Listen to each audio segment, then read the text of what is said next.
মানে পুলিচৰ মাইণ্ডছেটত আছে যে দুখীয়া মানুহৰ কাৰণে আইন নাই, দুখীয়া মানুহক গালিগালাজ কৰিব পাৰি। আমাৰ এজন সাধাৰণ নাগৰিকৰ বিৰুদ্ধে পুলিচে কোনো কথাত সৰু গালিগালাজ এটাও ক'ব নোৱাৰিব। শ্ৰম কৰা মানুহ, কষ্ট কৰা মানুহ দেখিলে অফিচাৰৰ পৰা পুলিচলৈকে সকলোৱে শ্ৰম কৰা মানুহক সন্মান জনাব শিকিব লাগে। কাৰণ এই শ্ৰম কৰা মানুহবিলাকৰ কাৰণেই আমাৰ সমাজ চলি আছে। থানাত কোনোবাই এজাহাৰ দিব আহিলে দুখীয়া মানুহ, সি আৰু তাৰ অলৰেডি ঘৰত চুৰি হৈছে, আকৌ চুৰটোক ধৰিবৰ কাৰণে আকৌ পুলিচক টকা দিব লাগিব নেকি? কিন্তু তাৰ ডাবল লছ হৈ গ'ল। চুৰেও নিলে, পুলিচেও নিলে, এইটো তাৰ কি থাকিলেগৈ? সেইটোতো হ'ব নোৱাৰে। দুটা লছ হৈ গ'ল।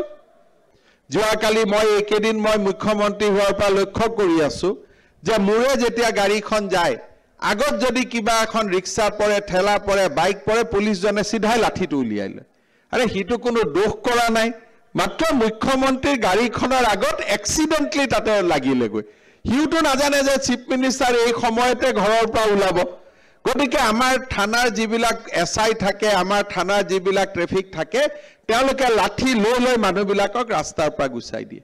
আৰে বাবা, মুখ্যমন্ত্ৰী 2 মিনিট ৰখি যাব, থানাৰ মানুহে ৰিক্সাৱালাজনক কিয় মাৰিব? সিটো কষ্ট কৰিহে উপাৰ্জন কৰি আছে, সিটো তাৰ গাতটো সিটো অপৰাধী নহয়। অৰ্থাৎ নিৰীহ মানুহৰ আগত লাঠিটো ওলাই লোৱাৰ যিটো স্বভাৱ, সেই স্বভাৱটো লাহে লাহে লাহে লাহে আমি কমাই দিব লাগিব।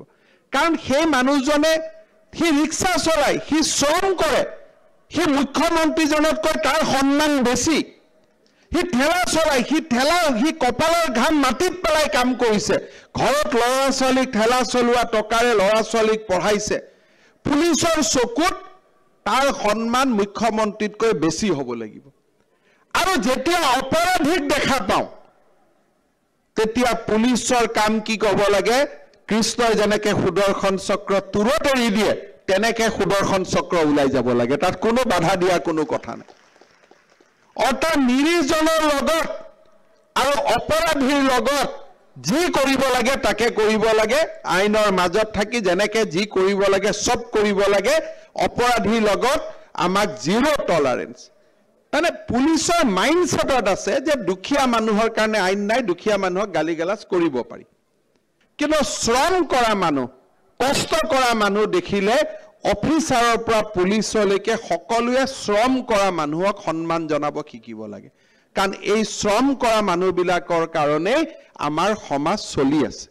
সেইকাৰণে আমাৰ গোটেই কথাটো হ'ব লাগে যে যেতিয়াই দুখীয়া মানুহজন আমাৰ ওচৰত আহে, হি শুড ফিল that মোক মুখ্যমন্ত্ৰীৰ দৰে সন্মানেৰে সৈতে মোৰ কামটো হৈ গৈছে। যিজন হোম মিনিষ্টাৰ, চিফ মিনিষ্টাৰক যিটো সন্মান দিওঁ, একেটা সন্মান তেওঁক দিব লাগে। কাৰণ চিফ মিনিষ্টাৰক তেওঁহে বনাইছে, পুলিচেতো বনোৱা নাই, পাব্লিকজনেহে বনাইছে। সেই আৰু যেতিয়া আমি জানো যে ই তীৰৰ বেপাৰী, ডাবল গুটিৰ বেপাৰী, তাৰ লগত কোনো কম্প্ৰমাইজ হ'ব নালাগে। এইবিলাক কম্প্ৰমাইজ কৰি কৰি আমাৰ জাতিটো শেষ হৈ যাব। আৰু জাতিটো আমি যদি শেষ হৈ যাব দিওঁ, এই জাতিটো আৰু কেতিয়াও গোট খাব